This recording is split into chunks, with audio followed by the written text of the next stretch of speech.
Do you hate the thought of working past 55 or 60? Do you hate not being able to live the life you deserve today? Do you hate not knowing what your financial future looks like? It's time to stop doing what you hate. Here's your host, Mr. Harold Green. Hello, everybody. This is Harold Green of Braintree Financial Group, and it is time to stop doing what you hate. Hope you're having a fantastic day today. I'm doing all right. Things aren't going the way I want them to go in one or two areas, but c'est la vie. And, you just got to keep working hard at it, and eventually things will go your way. But you can't give up, and you can't quit. And one of my favorite sayings is a quote by this guy named Van Crouch, used to be the chaplain for the Chicago Bears, and he would say, you're not defeated when you lose. You're defeated when you quit. And one of the things about life is you just can't quit. And I just want to encourage you folks today. If you're dealing with something, pray about it, ask the Lord how to deal with it, and don't stop. Do not stop until you win. That's the thing. Do not stop until you win. And I want you to begin to adopt the mindset going into this day and for the rest of your life that the only alternative is me winning. That's it. Now, of course, that's not to the disadvantage. Like it's not to the detriment of somebody else. Okay, that's not what I'm talking about. But you must have the mindset that I'm going to win, and no matter what. And you just got to ignore the dollars and people who say stuff like, "Well, what if it wasn't meant to be? What if that's not what God wants for you? What if this and what if that? And there's no guarantees, and there's no this, and there's no. You know what? That's okay. Those people can have that idea, and I'm going to tell you why. Today's show, the title is Retirement Myths and Misinformation. And there's so much garbage out there in the world. And because we're so susceptible to getting mind viruses and just starting to believe bad stuff. And it's just insane. And I want to talk to you about the 97-3 rule, which is basically this: 97% of people in America do not have enough to retire on that will last them their entire lives, only 3%. And that number is gradually shrinking every single day. And I want to talk to you guys about or you all folks, as they say in the South, y'all. I want to talk to you about the causes of the 97-3.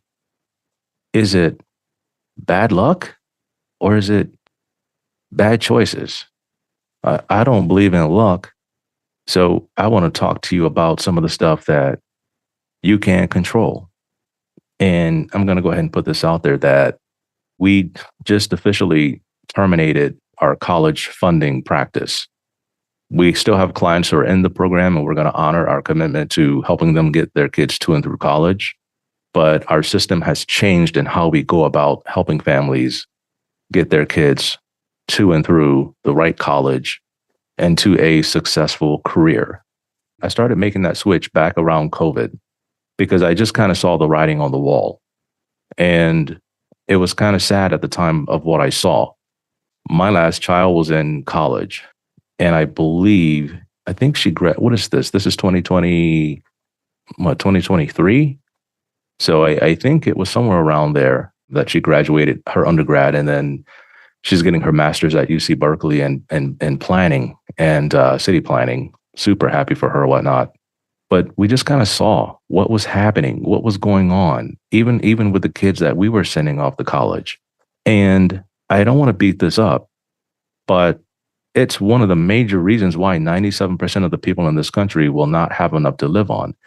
There's a lot of stuff that can go wrong between the time you get out of high school and the time you retire. I mean, there's a lot of stuff. So I want to talk about some of it because I think people fly by the seat of their pants. They fly blind. They have no idea what's going on, and they're doing it all on a whim. And when you do things on a whim, I'm telling you, bad luck will find you. That I don't believe in bad luck personally, but I believe that bad circumstances will find you. because bad choices lead to bad circumstances. All right. That's a fact. So I want to talk about this wrong college thing, because there's a lot of things I want to talk about here. I mean, there's a laundry list that I put together that I want to share with you. The first thing we're going to start with is the wrong college. And I'm starting to find people going to the wrong schools for what they're really cut out and what they're meant to be.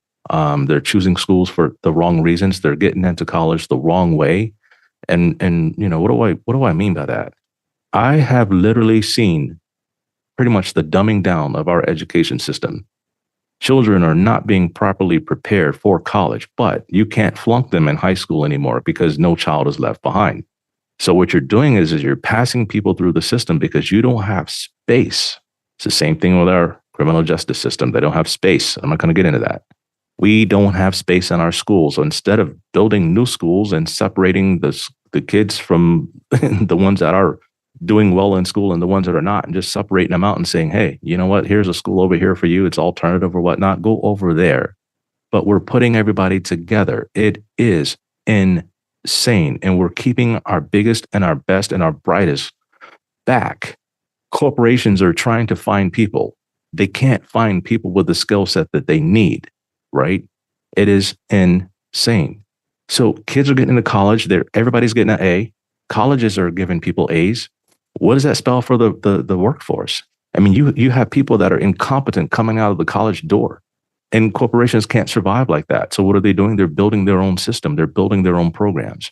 And then what I find people taking the wrong job. They're coming out of college $200,000-$300,000 in debt and making $50,000-$60,000 a year. That's why so many people are disenchanted, right? They're sad. They're unhappy. They're upset. They feel like they've been betrayed. I was promised all this stuff. Now I'm coming out and they're not making money. So they're starting off. Now we're talking retirement myths and information, but I'm telling you, this is how we got there. I'm going down the list of how we got there, right? The wrong job, right? Then they start to combat the problem, living in the wrong place. They move to the wrong city. Then it gets even worse from there. They end up marrying the wrong person. Then they then they buy the wrong house, and then they start having kids at the wrong time. I mean, you would think that, hey, how can we even avoid this? And one of the things I do with my college grads is I sit them down and the first thing we talk about is kids, right? I don't even talk about retirement with them. We talk about kids, because I know how you raise kids and how you finance their education. It has been one of the number one things that derail any hopes of a successful retirement, right? Arguing about private school versus public school, arguing about, state college versus private college. I mean, it's a lot of bad stuff, right? And some of that stems from, marrying the wrong person, or you're really not compatible. But you think everything is working out, but then crap hits the fan when you find out that, hey, my kids aren't going to public school. They're going to go to private, and you're going to have to figure out a way to pay for it, Johnny. Tough. I've seen it. And it's hard. And I think what is necessary is sitting down with a great financial planner who can work alongside of you to have a great vision for your financial future and your life. These things are all important, because in these meetings, you're going to talk about things like impulse financial decisions, right? Acting on emotion. You're going to talk about things like that. We're going to have these conversations, right? How do you make your financial decisions? Like what have you gone through? What is your ideology of money? What is your philosophy of wealth? How do you think? How do you make decisions? Are you acting on emotions? Because if you're investing in the market and you want out because you're scared because of what you see and what you hear, again, this leads to the 97%. People getting in the market at the wrong time, getting out the market at the wrong time, starting a business. Oh my God, it can be a disaster if it's not done the right way. If you don't have the right business plan, if you don't have the right marketing, if you don't have the right people, you don't have the right team, you're not going after the right clientele. I've seen many businesses fail. I've had businesses that failed, but just because my businesses failed, it didn't make me a failure, right? Again, my attitude was, I'm not going to stop at this until I win. The only alternative is for me to win. I wasn't defeated. when my business has failed, I would have been defeated if I quit and I gave up. Then I just, that would have been the end of me. I wouldn't be sitting here talking to you right now. I wouldn't be giving you this right now. The other reason for the 97% is financial illiteracy. It boggles my mind how much people really don't know about money. Simple, basic facts about money, interest rates, things like that, right? And one of the things I see, and I'm not going to beat up on anybody about this because it's a very important thing to me. I've talked about it in previous podcast shows about faith and finances, and I see a lot of people in that are in faith and how they handle their finances. Sometimes it just blows my mind because some of them have like one or two ideologies about money and faith. One may say money is evil. You shouldn't be chasing after money. You only need this much, and then you don't need any more than that. Money is evil. Money's not good. Or I see people giving away a lot of their money or wasting it, and then pointing a finger at God and saying, yeah, God's going to work it all out. I'll go buy this house over here. I'll go do this. I'll go do that. And I'll start this company, and God's going to work it all out. He has good plans for me, and he's not going to let me fail. Yeah, man, but you got to get up at 3:00 in the morning and go put in the work. You got to get it in because God ain't just going to get it out if you don't get it in. That stuff, like, it just blows my mind, the stuff I hear people say.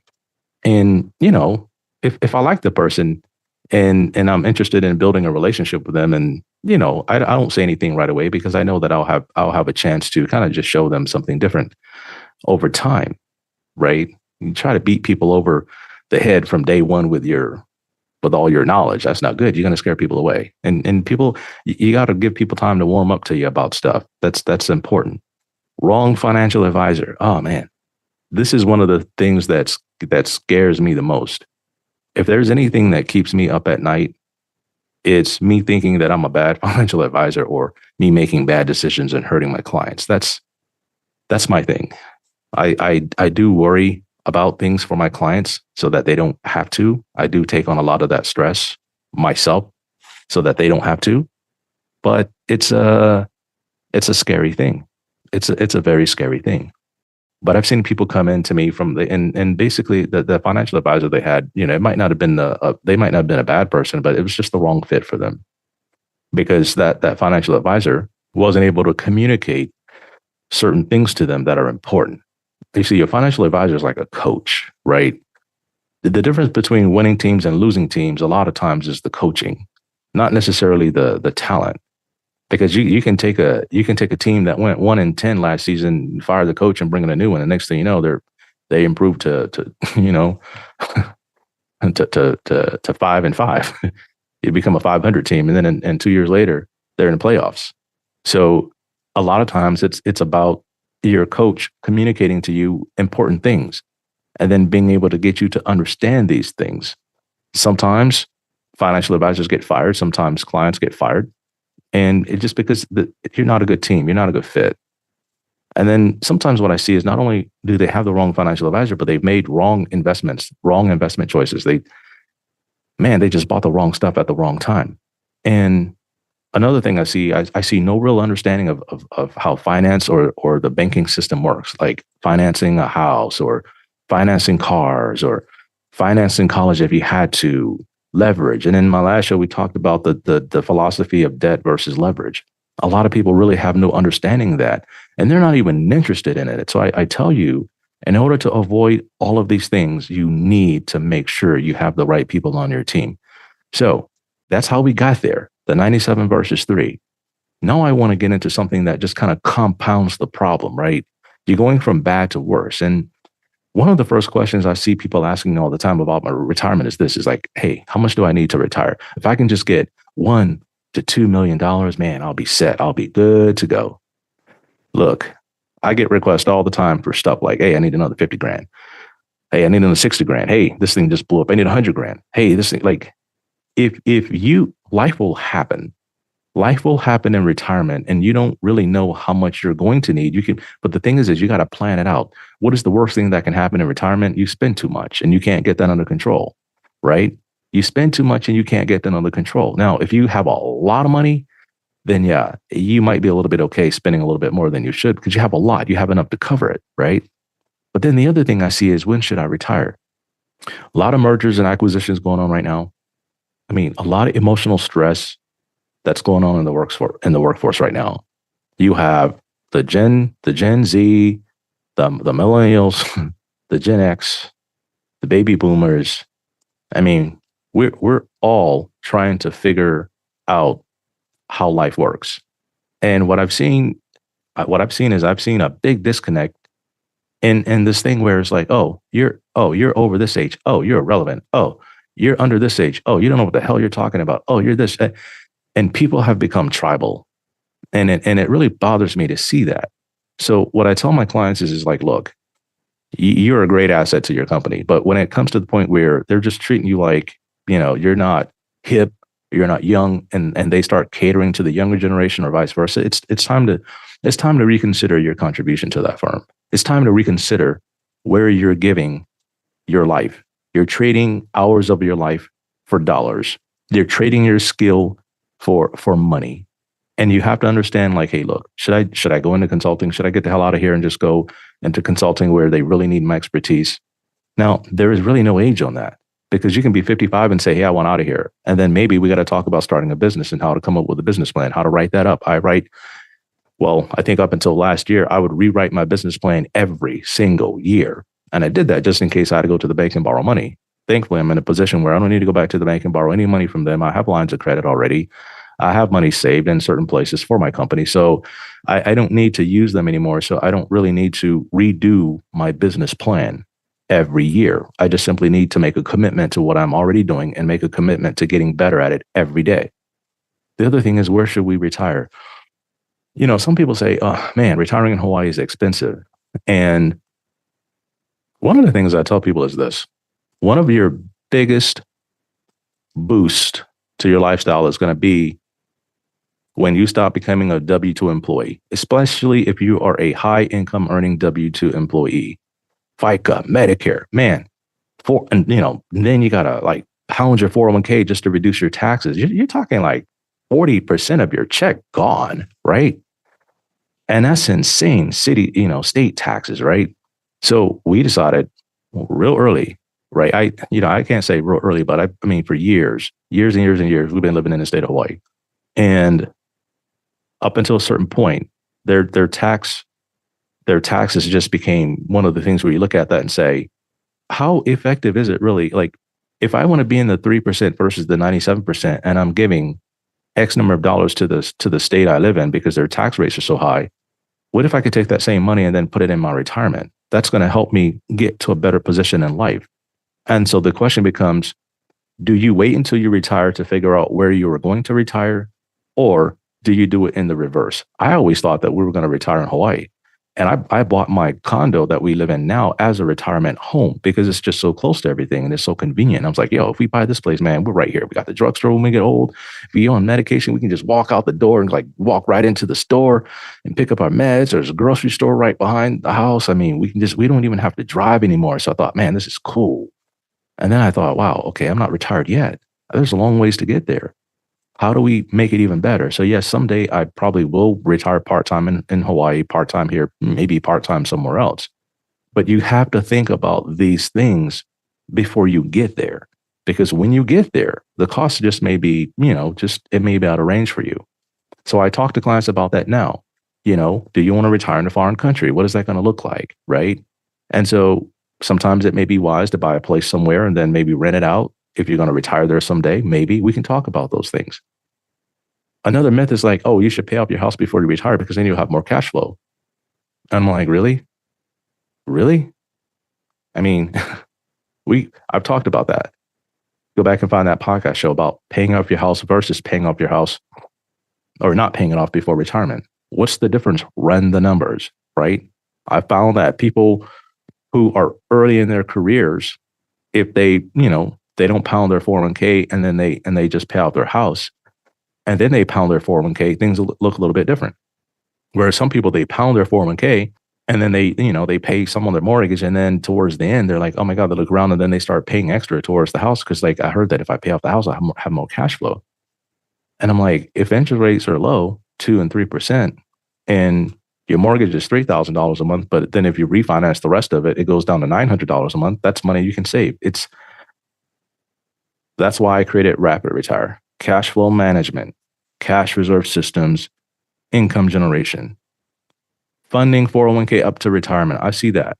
Then I tell clients, look, all right, you can only buy mutual funds into your 401k. All right.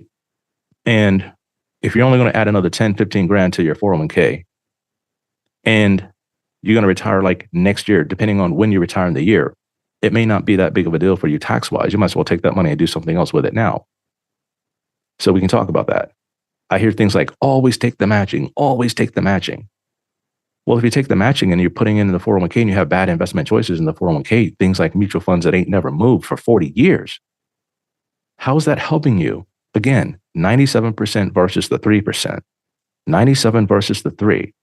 People always get mad about the 1%ers, they need to be taxed more. No, the 97% in some cases need to wake the hell up. Sorry, that's a fact. Don't hate the small percent because they're doing the right things and you're not. If you fall in the 97%, wake up. It's not too late. Okay. You don't always have to take the match, especially if you have bad investment choices. And that's why if you have somebody to sit down with you and look at your investment choices in your 401k, they can tell you if they're the right advisor. The 3% to 4% withdrawal rate rule. Okay.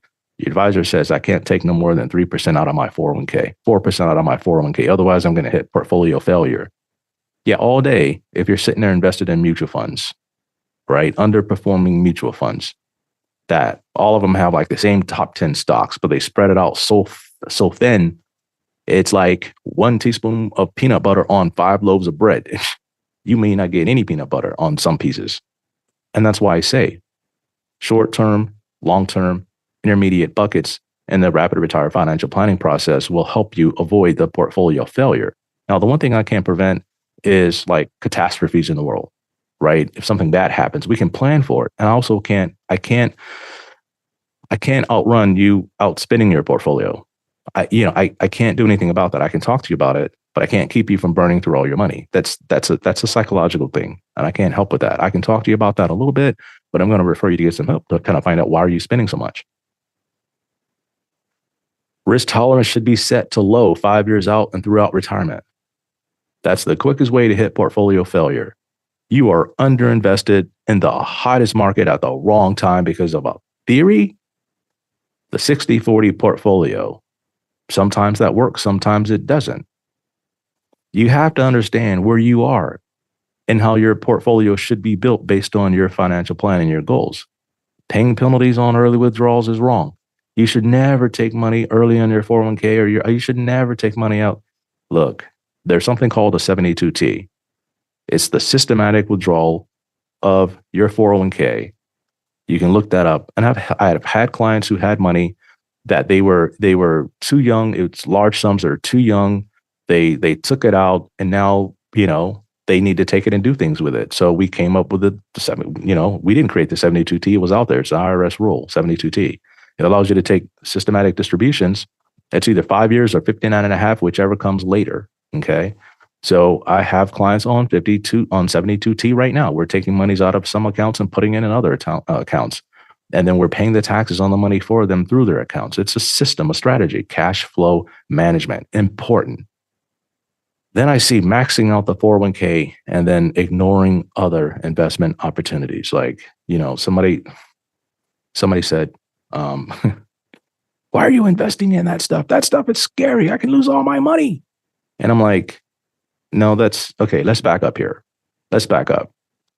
I don't want to hear about what somebody said to you on CNBC or MSNBC or CNN or whatever, Fox. So I don't care what they say. My job is not to care about what they tell you on TV. I could care less what they tell you on TV. My job is to do the research and figure out where we should be and how we should be doing it. Now, maxing out the 401k in certain situations is not wrong, especially if you can trade options or you can trade stocks in your 401k, or they have really good, high-performing mutual funds in the 401k. Vanguard may have one or two, but man, Fidelity, oh my God, some of their Some of their mutual funds are just phenomenal. And when I can't buy stocks in my client's 401k and they have Fidelity, I'm in some of Fidelity's, I can't say which ones. I'm in there all day. I may put their entire 401k in that one mutual fund. Why? Because I do the research on the stocks that are inside the mutual fund. And if the mutual fund company thinks this highly of the stocks that are inside, and they have this percentage allocated, and I'm maxing out those same stocks in my rapid retire financial planning process 10X or whatever we call it on the other side, then yeah, we're going to do that all day. Now, we talk about diversification, and that's another myth.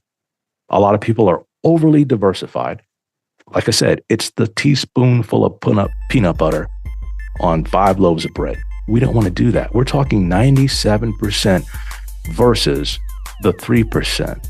I want you in the 3%. And eventually that 3% is going to come 1%. That 1% is going to become 0.5%. And that's going to be scary. And you need to be in a situation where all of your income is not going to be subject to the income tax rules of the United States of America. So I wanted to put that show out for you. I wanted to put this information out for you. Then if you're seriously interested in becoming one of the 3%, call me, get on my schedule, 808-521-4401.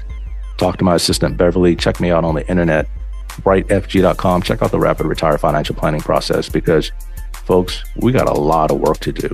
And I want you to have the mentality that you're not going to quit until you win.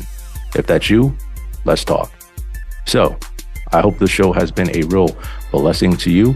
And again, it is time to stop doing what you hate. And until next time, everybody, 1, 2, 3, let's get it. This is thepodcastfactory.com.